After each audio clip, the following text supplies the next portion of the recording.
Vaig tornar de Barcelona amb la idea de vindre i independitzar-me.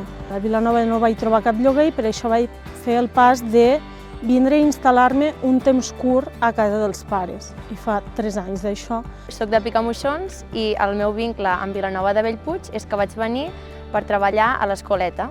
Vaig estar visquent aquí durant un temps i em va ser molt complicat. Vaig trobar un pis, però les condicions i tal no estaven adequades, no hi havia calefacció, no estava en el terra adequat, les finestres, i vaig haver de marxar i actualment estic visquent a Lleida.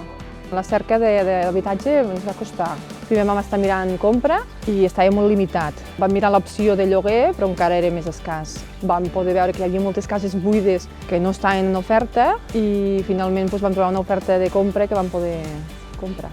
Són o cases molt velles que s'han de restaurar, o bàsicament són cases que jo sola no em puc permetre pagar el lloguer. Mirem per un futur pel poble, mirem que la gent jove es quedi aquí, que fem créixer, que hi hagi nens, que l'escoleta com l'escola puguin tirar endavant. Animo als propietaris de cases buides que acudeixin al Consell Comarcal, que a la borsa hi trobaran ajudes i tota la informació que els pugui ser útil, i donar una segona oportunitat a aquests habitatges i fer créixer el poble. Si tens una casa buida, lloga-la i dona vida al poble.